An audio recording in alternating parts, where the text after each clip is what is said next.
Hello and welcome to The Late Show. My name's Belle Donati. Each day on the show here, we take a different theme or category of watch and we see what's on display here at the salon within that category. Here, you'll get to see certain pieces up close and personal.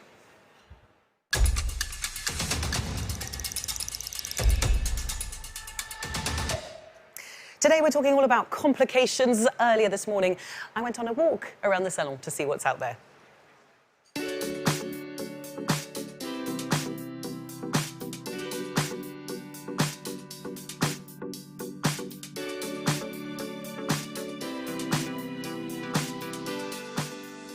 For a watch enthusiast, this is the most exciting theme. Complications are what define a master in watchmaking.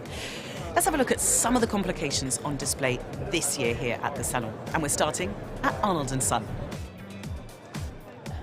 First up, Arnold & Son Double Tourbillon White Gold Adventurine. Arnold & Son is adding this double tourbillon in white gold and adventurine to its Grande Complication collection. This watch is regulated by two tourbillons, powered by two barrels and set with two crowns. It's one of the rare GMT watches to be able to display the time zones staggered by 15, 30 or 45 minutes compared to the time in Greenwich. It features a 43.5mm case in white gold, malachite dial with opal counters for the two time zones, and a double tourbillon held by cantilever skeleton bridge. Next up, Cyrus Genève Klepsis Dice Lime Carbon. This intrinsically sporty watch features a complication that is very rare in the watchmaking world. This piece is fitted with two monopusher chronographs, capable of measuring two short intervals of time independently or synchronized based on a single movement. The dial-less watch offers a bird's-eye view of the skeleton movement. It features a 42mm polished and satin-finished titanium case, luminescent carbon bezel, and it measures time with two stopwatches on two chromatic ranges. The Ferdinand Berthoud FP 3S PC.2. This highly architectural watch by Ferdinand Berthoud tackles chronometric precision from a new perspective. The hand-wound movement incorporates a cylindrical balance spring. It took 2 years of development to adjust this regulating component in order to obtain the chronometric certification. It features a 42.3mm case in rose gold, escapement and regulator visible at 9 o'clock opposite the power reserve, and barrel and small seconds on the vertical axis. Jaeger-LeCoultre Reverso Tribute Duo Face Tourbillon. Inspired by a 1993 model, this Reverso by Jaeger-LeCoultre shows off the mechanism of the tourbillon that's visible from both sides of the reversible case. On this watch, with the duo face concept, the two dials sport contrasting aesthetics. On the back, a second time zone is displayed with a day-night indication. It features a 45.5 times 27.4mm reversible case in pink gold, flying tourbillon visible on the front and the back of the watch, and a display of a second time zone on the back. Louis Moinet Time to Race.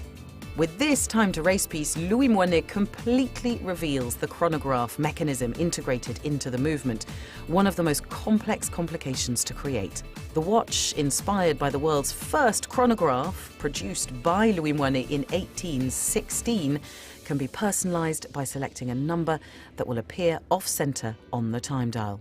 It features a 40.7mm titanium case, visible chronograph mechanism, and main plate in carbon fiber.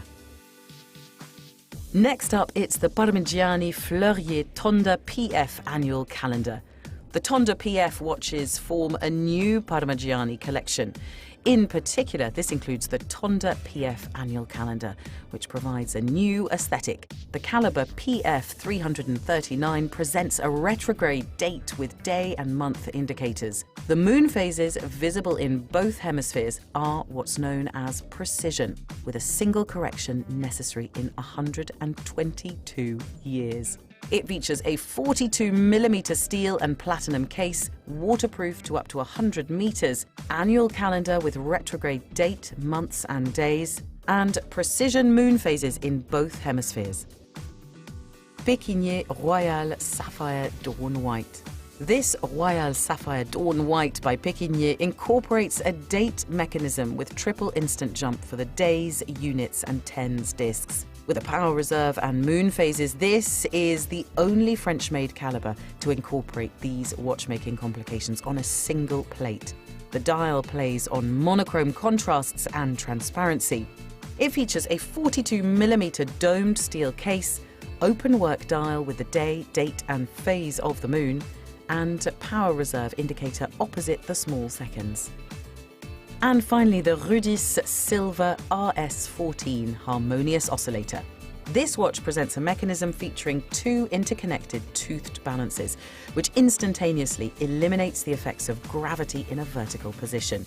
This fantastic invention, called the Harmonious Oscillator, has been compared to Breguet's tourbillon. This technical prowess is enhanced by the care taken with the finishing touches. It features a harmonious oscillator at 6 o'clock with two rotating balance springs, enameled and off-center time dial, and hand guilloche-worked main plate.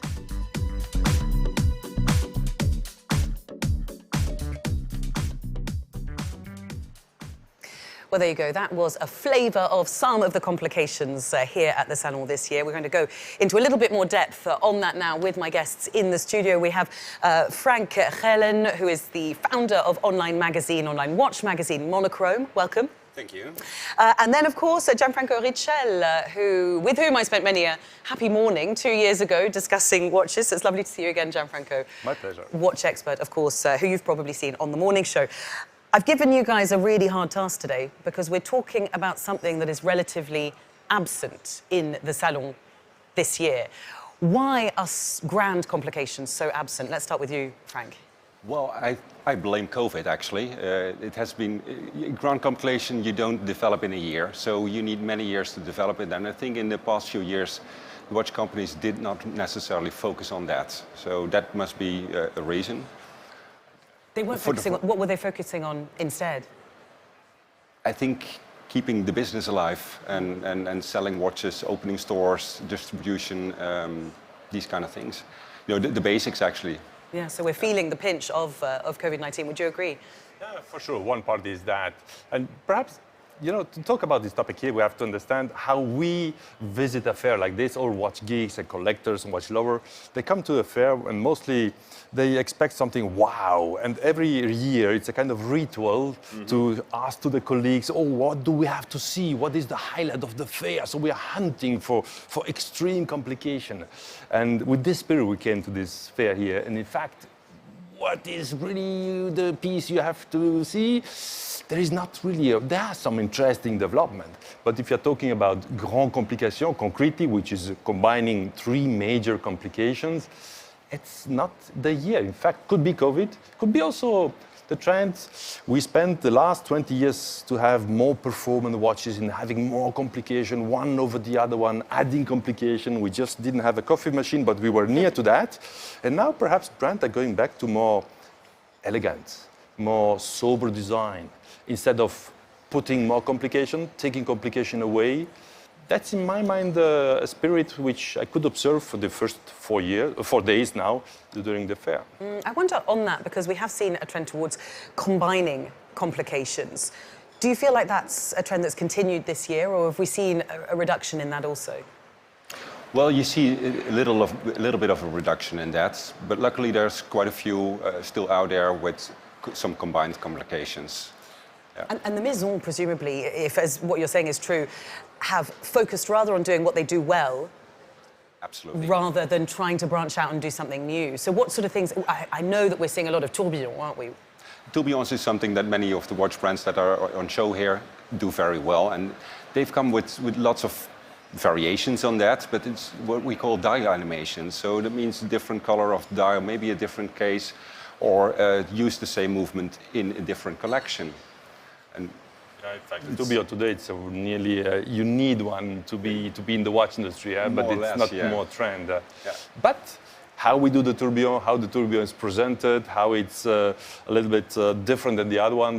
That's more the trend, actually. And what are we seeing on those trends? What is setting tourbillon apart this year?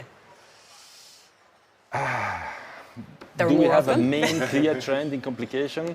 I'm not so sure. There is really one complication which is more dominant than other ones. So we have seen a few GMT, second time zone watches, right? Few, but less than last year. Yeah. Would that be a reflection of the fact that we're traveling more, if we have GMT watches, perhaps? Well, actually, that's actually the category that I'm missing. I mean, we're all traveling quite a bit, and I see so many watch brands coming with beautiful watches. Yeah. But I don't see enough GMT watches, and I mean proper GMT watches. We had more last year than this year, and GMT was second time zone, a world timer, in fact, But other trends in complication, as I said, the variation of tourbillon, chronograph perhaps. The chronograph is not a new trend, but every brand does chronograph. But how the chronograph is done, perhaps, in making less complicated, but giving a new way to measure the time, as we have seen before, with the one movement with two chronographs inside. Or we spoke before about the Lange & Söhne. Lange & Söhne, I mean, that is a very beautiful chronograph, and you could think it's a very simple chronograph, but on the other hand, it's an extremely complicated chronograph. But it doesn't match with the requirements to become a grand complication.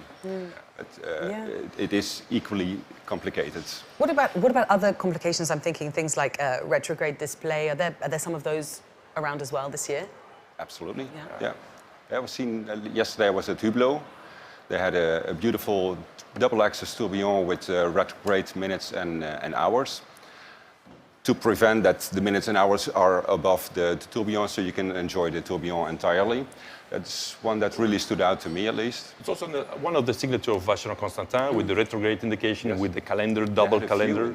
Beautiful examples, yes. Oh, I have seen something with retrograde indication with the reverse of Jägerle Culture, the chronograph, which has the minute counter on a square watch or rectangular watch. It's quite difficult to put a round counter, aesthetically speaking. They made a half a circle retrograde minute counter, which for me is a signal in saying, yes, complication, but less. Let's focus more on the design instead of the technical complication. That's why I'm feeling the brands are searching less for performance, complicated performance, but more for aesthetic. So let's go back to the shapes, the lines. And what I'm feeling is they're all trying to build up icons. And of course, you cannot produce an icon, you can only become an icon. But they're working to be more clear, recognizable, building up the legitimacy of the design. That's, in my mind, the overall spirit, which has nothing to do with complication. So it means even less complication to go in the sense of let's come back to beauty and not just to monsters or whatever. So fewer complications, but also smaller complications. Frank, do you have the sense this might be because there's, I don't know, maybe less of an appetite for risk among the maisons after the few years we've had? Well, that could definitely be a reason, but I also think that the time to develop a grand complication or new complications really requires time. And if you look at how the brands were performing and actually running the business during that period, for the first year, many of the watchmakers stayed at home, and it took them a while before they opened factories. They worked half shifts, so they were not together with too many people in one space. They tried to fulfill the orders, and I think development at such point is definitely something that is not top priority. Go ahead. I think about the complication I loved last year. I think it seduced a lot of people. It was the Parmigiani retrograde GMT, which proves you can do simple I don't like the word simple, but complication which are just fun. Now easy, again logical. one, by the way. Sorry? Now they again have one. I wanted to do the bridge. They continue on this spirit in doing a small complication, but so cute, so logical. You can, instead of using a rotating bezel to mark the boarding time or the parking time of your car, you can use the pushes on the case in setting hour hand, an additional hour hand to the appointment time, and the other hour hand catches it up and then it resets it. So that's perhaps more the trend of complication today, in a more giving a new sense of reinventing the complication and not just doing the traditional complication in a more complex way. So a sort of reduction. Go ahead. No, go ahead. Yeah, that's also, and I was, for instance, with looking at the new Zenith, the pilot chronograph, with the grand date, how the grand date has been made and how it now performs. That's so much better than any grand date that I've ever seen. So, you know, they've done some upgrades for sure. A lot of technique behind the dial, a lot of research and development, just to jump the date in a nice way, and the pusher which is smooth. Yeah. I love this kind of development, which nobody sees, but it makes more sense. Small improvements that are actually very good for the users, but yeah. Do you feel the complications on display here are useful rather than sort of, I guess, aesthetic this year, or beautiful? 50-50, I would say. Yeah. Okay. Yeah. Less complexity, but also I will mean 50-50 between more practical to use and more dreamful. Yeah. The trend goes globally. I think a lot of brands discover there are few ladies in this world and they have to talk to them. That's why they do more feminine complication, more visual complication, or complication which lets someone dream or tells a story. So for me, it's not so clearly visible this year, but it's in the last 2-3 years, the trend where we have more and more, not picturesque, but aesthetical complications. The picture I'm getting from you is things sort of paring back, coming back into the house, you know, a little bit of sort of soul searching, smaller complications perhaps. Does that echo the size of the watches we're seeing in general as well, where everything is kind of coming back in a little bit? In general, I think the trend is definitely that you see smaller sizes for the watches, and that's something after the hype of the big watches like 10 years ago. I'm pretty pleasant. I think it's pretty pleasant that it's coming back, and that we don't all walk with a hockey puck on the wrist. So, you know, it's a good development. I've got a final question for you, which is a really tricky one. I understand this is difficult because I'm asking you not only to look at this salon, but predict next year. If we have the sense of obviously this hangover perhaps from COVID and you know, this idea of everything kind of coming back in, next year, do you imagine we're going to have a kind of revival of grand complications where everyone gets very excited about it? Or is this a continuing trend of kind of everything paring down? Frank?